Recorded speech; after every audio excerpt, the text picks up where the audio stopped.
I'm Dr. Amy Shah, and this is Save Yourself with Dr. Amy. No one is coming to save you. You have to get up and save yourself.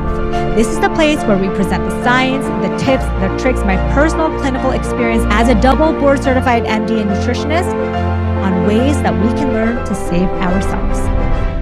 5 steps to a better perimenopause. I'm Dr. Amy Shah, and welcome back. So what is perimenopause? That's a big question I think a lot of women are asking, or men too, because perimenopause is never really defined in the literature and the media. Perimenopause is the years before you hit menopause. And that can start as early as your late 30s and go all the way into your 50s.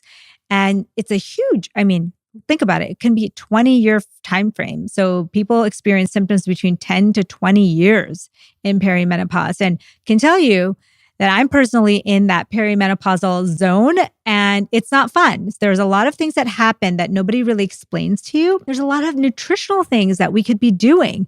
And when I went to nutrition school, we never talked about menopause or perimenopause. I didn't even know what those words meant until long after. So I'm trying to clear up the confusion and give you the steps so that you can live your best life. So if you're in your 30s, 40s, 50s, you may want to listen to this.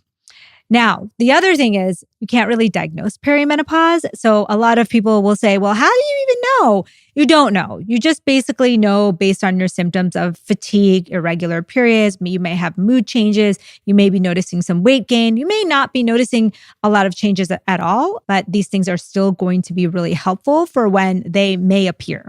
For example, 75% of people eventually have some kind of vasomotor symptoms, whether it be hot flashes or night sweats.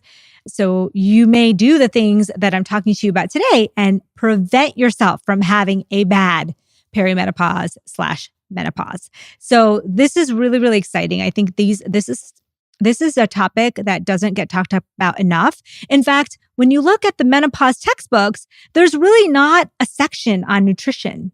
They're sprinkled in between everything, but I really think that this is an area that needs more focus.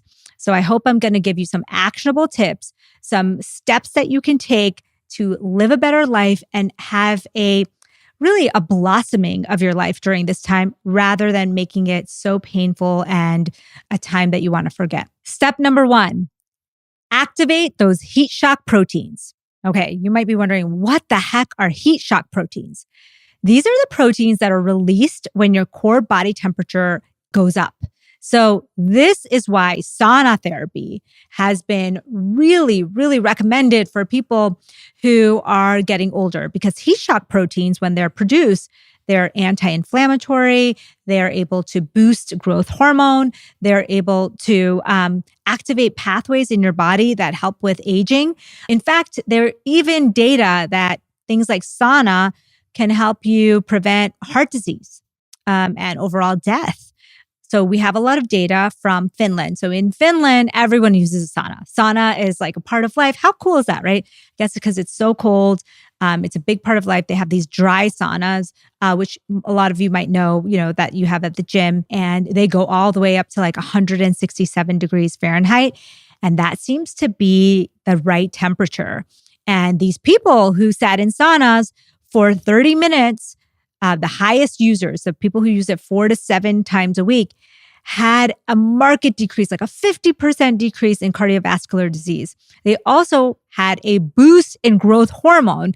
Some of the studies show up to 500% increase in the growth hormone. So let me explain to you why I would even recommend this in perimenopause. Like, aren't you so hot you want to be cold? Yes. But heat shock proteins can be really anti-inflammatory, and they can help you boost the growth hormone that you so badly need during perimenopause. As we get older, we have less and less growth hormone, and we really want to boost that up. That's what keeps our skin looking young. That's what keeps our muscles very healthy. That's what keeps us injury-free. That's really like the youth hormone. Obviously, growth hormone can get abused in sports. It's, the HGH injections. That's why they're so great. They help you heal. They help you feel better. They help you look younger. So your own growth hormone is released in your body, especially when you sleep, when you weight train, when you eat healthy, and when you produce heat shock proteins.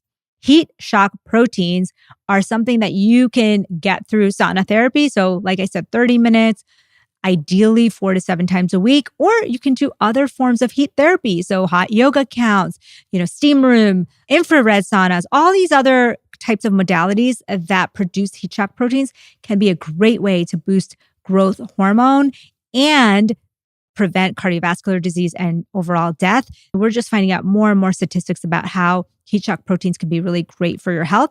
So it's something that you can add to your life that's relatively inexpensive or free, depending on if you have a gym membership that has it, or if you go to a place that already has hot yoga, or you participate in a workout in hot weather. These are all ways that you can produce heat shock proteins, even hot baths. So there's good data from Japan that Japanese hot baths are really, really a good way to produce heat shock proteins at about 103 degrees, soak for about 20 minutes. I mean, this is an easy way for us to be improving our health. So that's step number 1. Step number 2, get your gut bacteria involved. Okay, what does that even mean? We have a gut-brain connection. And as we get older, our gut bacteria, these big communicators, the ones that hold walkie-talkies and speak to our brain and our hormones and the rest of our body, they start to diminish. And we think they diminish because as we start to lose estrogen, they start to die off. There's a change in your microbiome during the years of perimenopause and menopause where your hormone levels are fluctuating. So now we have less of this amazing army that helps us take nutrients in from food, that communicates with our brain, with our other hormones, that even produces its own hormones. Yes, I said it. They produce their own hormones. They produce neurotransmitters like dopamine and serotonin. I mean, these bacteria are amazing. They're literally our partners. However, when we go through perimenopause and menopause, we start to lose that gut bacteria. And so one of the things that you can do, a step that you can do to really transform your health is improve the levels and the diversity of your gut bacteria. The gut microbiome is all kinds of microbes. So fungi, viruses, bacteria, and it is communicating all the time with your brain and the other parts of your body. So if you want to feel better, like improve your mood, your energy levels, your cravings, your long-term health, you want to improve the gut bacteria. You want to increase the number and increase the diversity, especially during these years of perimenopause. What a lot of people feel, they end up gaining weight. They end up having low vitamin D levels. They end up having high cholesterol levels. And all of these changes seem to be linked back to the change in the gut microbiome. So then you might be wondering, well, how the heck do I improve my gut microbiome? There's several ways, one of which is, in studies, you can transplant gut bacteria from one person to the other, called fecal transplant. That is banned in the US, except for one condition called C. difficile, which is a very severe intestinal infection. But barring fecal transplants, the best way to change your gut bacteria is through your diet. Nutrition is king when it comes to changing your gut microbiome. You want to feed the bacteria that you have. So you want to feed them fiber, particularly in fruits and vegetables and nuts and seeds and really whole food. So basically everything but your fried, processed junk food. And then you want to feed them probiotics so other bacteria can join them. So what does probiotics mean? Oh, does it mean take a pill? No, not necessarily. In fact, we think that when probiotics come with food in the matrix of food, they're more likely to reach the gut where they need to go. And if you're taking them just by a pill, your body knows like, oh my gosh, she's swallowing a whole bunch of bacteria. Let's go kill it. So it largely gets killed before going into the gut. And so really the best way to get bacteria into your gut is by eating it through food. So fermented foods like sauerkraut, kimchi, probiotic cottage cheese, yogurt, kombucha are all great ways to get more bacteria in your gut. So fiber, fermented / probiotic food. By the way, some fermented food is not probiotic. So for example, pickles, once they pickle them, they put them straight in the fridge. They're no longer probiotic.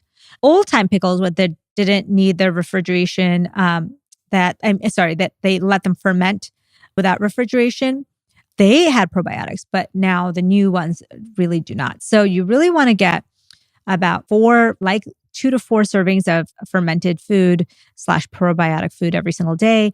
You want to be getting 30 grams of fiber plus. So minimum is 25 up to 35. 40 is great of fiber in your diet. And you want to get more protein in your diet. Protein is also another thing that gut bacteria love and that sends signals to your brain that you're full, especially if you're working on body composition goals. You want to feel fuller, you want to build muscle. Adequate protein is really important.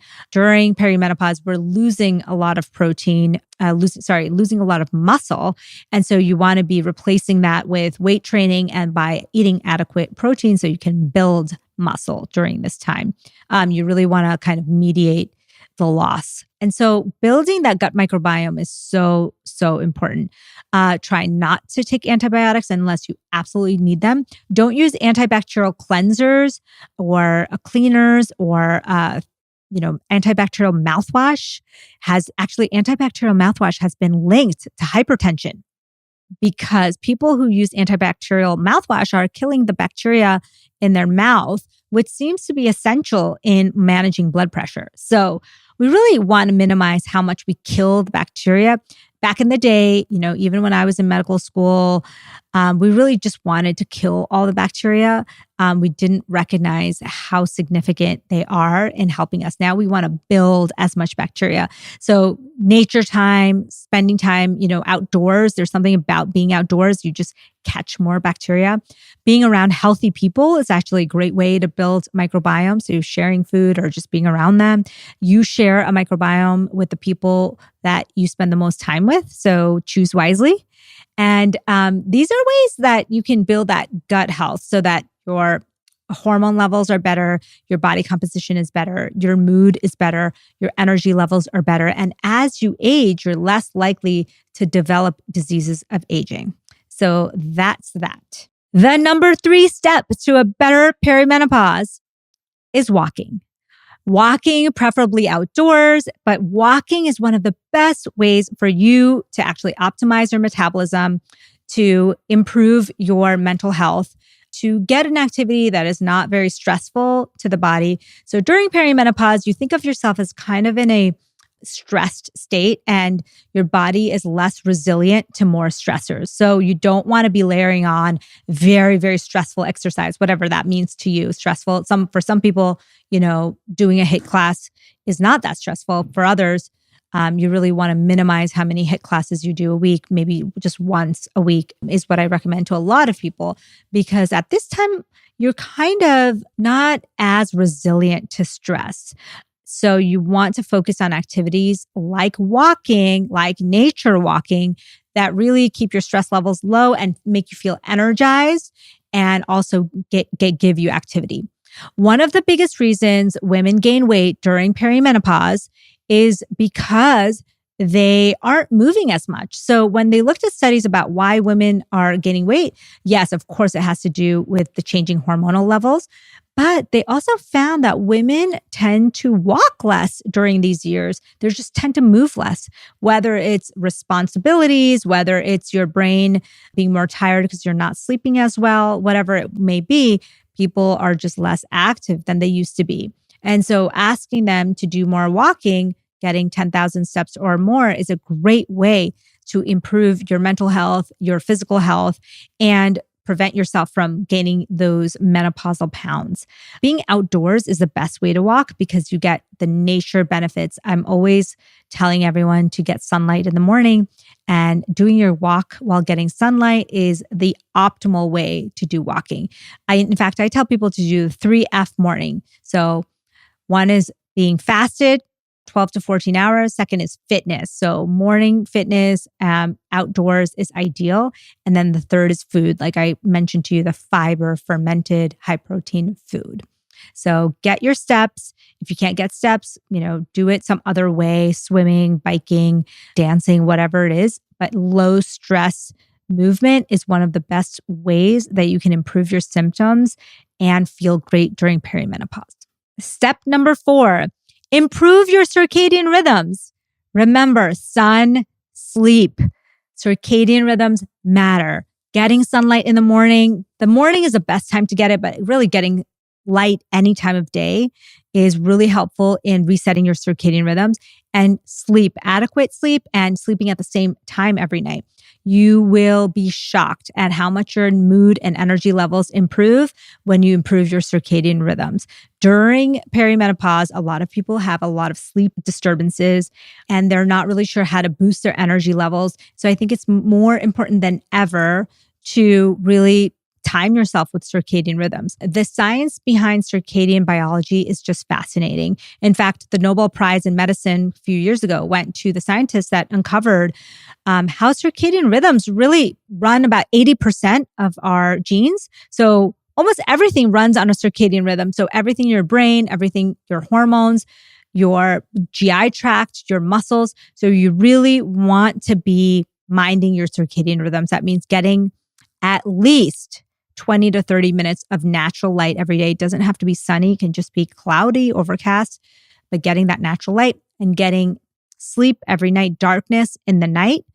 So that means, really trying to improve your sleep hygiene. We can do a whole episode on sleep hygiene, honestly, but you really want it to be dark, minimize those blue lights, minimize the bright overhead white light activity in the evening, and getting adequate sleep 7 to 9 hours every single night. For a lot of women in perimenopause, asking them to do every night is pretty hard, but let's say 2 to 3 good nights of sleep every single week will be a way for you to reset your system, improve your circadian rhythms. Going to sleep at the same time every night and waking up at the same time in the morning is so great for your circadian rhythms because they get synced. And when everything's in sync, it just works better. You feel energized, you feel happy, all your bodily functions work better. Some people even think of depression as a circadian rhythm disorder. So if you're dealing with anxiety or depression or low mood and energy, improving your circadian rhythms is essential. And number 5, the last step to living a better perimenopause is food and supplements. Okay. You knew I was going to talk about food and supplements because that's my specialty. Nutrition is where it's at. That's the needle mover for all of us. This is how you can change your gut health. This is how you can change your brain health. This is how you can change how you look, how you feel, your disease risk. I mean, it's incredible how nutrition is so powerful. It's literally medicine for your body. So when you are trying to optimize your nutrition in perimenopause, here's the tenets. You want to have at least 25 grams of fiber, if not like 35 grams of fiber a day. On a free app like MyFitnessPal, you can track how much fiber you're having, and you want to be at that level. Protein. So you want to be between 0.8 to 1 gram per pound ideal body weight. I know that sounds like a lot, but it's really what you need to build muscle. If you're someone who has special medical problems, obviously check with your doctor. But for a vast majority of you, this should be helpful. You want to eat omega-3 fatty acids. So for me, I don't eat fish, so I take algae oil. You want to take up to 3 grams a day of that. Okay. Vitamin D, you want to get it through foods, or you can take a supplement, especially if you're low, you may need to take a supplement. Magnesium, having about 550 milligrams in your diet is really essential for the best brain health and the best bodily function. I mean, we need magnesium for brain health. It lowers our stress hormones. It relaxes us, muscles and hormonally. It is so essential in perimenopause. If you're taking a supplement, magnesium glycinate is a great supplement to take during perimenopause. And you want to get a total of 550 with your food and supplements together. There's so many other things in perimenopause. The other thing, of course, is probiotic foods, because we talked about the importance of gut health. Spices like cinnamon, pepper, turmeric, ginger, all these spices are prebiotics. So really, really great for your gut health. And they also have polyphenols, just like tea and coffee and chocolate do as well. And these are also really great things to add to your diet. And I think that pretty much covers the nutrition during perimenopause, at least some of the essentials of nutrition. So I hope you found this helpful, the 5 steps to a better perimenopause. Not only am I kind of an expert in nutrition, I'm a medical doctor, but I'm also in that stage with you. So I get it. It's not easy. And most of society thinks of it as kind of like, you're starting to become irrelevant, in media, in movies, and social media. Now there's a huge movement because I think women realize that there's so much more that they have left in them after menopause. And so there's this huge movement to really live optimally during this time so that you can do the things you've always wanted to do. You can be the person you always wanted to be. And when I coach people, I always tell them that this could be the best years of your life. Like literally, a lot of people feel this way. So thank you so much for listening and stay tuned for another episode.